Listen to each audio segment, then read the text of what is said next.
Let's see this question. The question is given as the bob of simple pendulum is hanging vertically down from a fixed identical bob by means of a string of length L.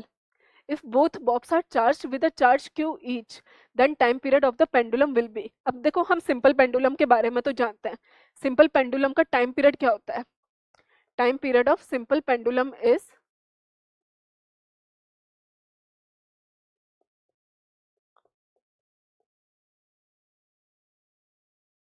मान लो कि ये हमारा simple pendulum है, इसकी length हमको L given है, तो हमारे पास इसका टाइम पीरियड आता है 2 pi under root L by g. अब इसको हम कैसे यहाँ पे यूज करेंगे तो देखो, अच्छा इसका एक छोटा सा कंसेप्ट है कि हम इसको डिराइव कैसे करते हैं. हम इसको अपनी पोजीशन से डिस्प्लेस करते हैं, mg का टॉर्क लेते हैं. चलो डेरिवेशन देखते हैं. अब हमारे पास यहाँ पे क्वेश्चन में हमें गिवन है कि दो चार्जेस हैं, दोनों का मैग्नीट्यूड हमें कितना दिया हुआ है, प्लस क्यू, है ना. क्वेश्चन में हमें दोनों चार्जेस का मैग्नीट्यूड दिया हुआ है प्लस क्यू. तो हमारे पास यहाँ पे जो होना चाहिए कि मान लो ये प्लस क्यू है, इसको मैंने क्या कर दिया फिक्स, और एक और हमारे पास चार्ज है प्लस क्यू. अब इसको हम थोड़ा सा डिस्प्लेस करते हैं. अच्छा दोनों चार्जेस का मास भी हमको गिवन है, चार्ज क्यू.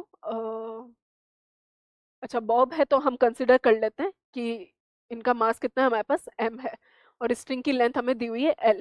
अब इसको हल्का सा अपनी पोजीशन से डिस्प्लेस कर दो, और इसको डिस्प्लेस करने के बाद हम इसका फ्री बॉडी डायग्राम बनाते हैं. तो हमने इसको कुछ छोटा सा एंगुलर डिस्प्लेसमेंट दे दिया है theta. Theta is very small, और हमने यहाँ पे अब हम इसका फ्री बॉडी डायग्राम बना के देखते हैं क्या क्या फोर्सेस लग रहे हैं. तो यही हमारे पास प्लस क्यू चार्ज था या बॉब था जिसको हमने डिस्प्लेस किया है. अब इस पे जो जो फोर्सेस लग रहे हैं सब हम प्लॉट कर देते हैं. तो mg इधर की तरफ लगेगा, टेंशन हमारे पास एक इधर की तरफ लगेगा, और क्योंकि हमारे पास दोनों चार्जेस हैं, दोनों चार्जेस पॉजिटिवली चार्ज्ड हैं, तो हमारे पास एक रिपल्सिव फोर्स भी इधर की तरफ लगेगा. अब हम इस mg के कंपोनेंट करते हैं. तो जब हमने कंपोनेंट किए तो हमारे पास ये एंगल भी थीटा आ गया. एक कंपोनेंट इधर की तरफ जाएगा mg साइन थीटा, और एक कंपोनेंट हमारे पास इधर की तरफ आएगा mg cos थीटा. तो टॉर्क हमारा हम जब भी इसको डिस्प्लेस करते हैं तो इस बॉब को वापस से अपनी जगह पे लाने वाला फोर्स कौन सा है, सिर्फ और सिर्फ mg साइन थीटा. यानी कि हमारे पास इलेक्ट्रोस्टैटिक फोर्स का कोई भी रोल नहीं है टॉर्क में. तो हमारे पास यहाँ पे टॉर्क हो जाना चाहिए, torque is equals to I alpha, और ये होता है हमारे पास mg sine theta into perpendicular distance. और वो परपेंडिकुलर डिस्टेंस कितना आ रहा है l. या तो फोर्स के कंपोनेंट कर दो या l के कंपोनेंट कर दो. हमने फोर्स के कंपोनेंट कर दिए. मोमेंट ऑफ इनर्शिया कितना हो जाएगा ml स्क्वायर. एंगुलर एक्सीलरेशन को हम क्या लिख सकते हैं, omega square theta is equal to mg sine theta into l. Angle बहुत छोटा है तो साइन थीटा को हम रिप्लेस कर देंगे थीटा से. m से m कैंसिल हो गया, l से l कैंसिल हो गया. यहाँ पे हमारे पास सिर्फ और सिर्फ आ रहा है l omega square theta is equal to g sine theta को हमने लिख दिया थीटा, क्योंकि थीटा बहुत छोटा है. तो sine theta will be equals to theta.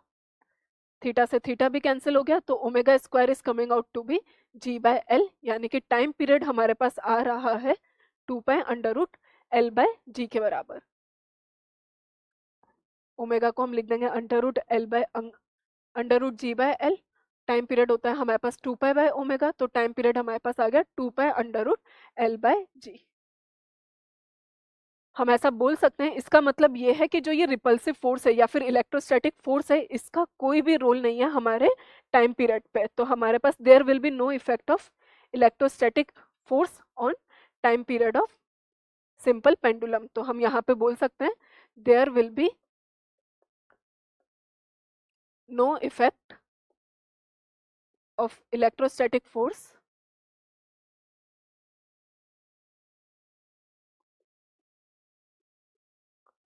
on time period of simple pendulum.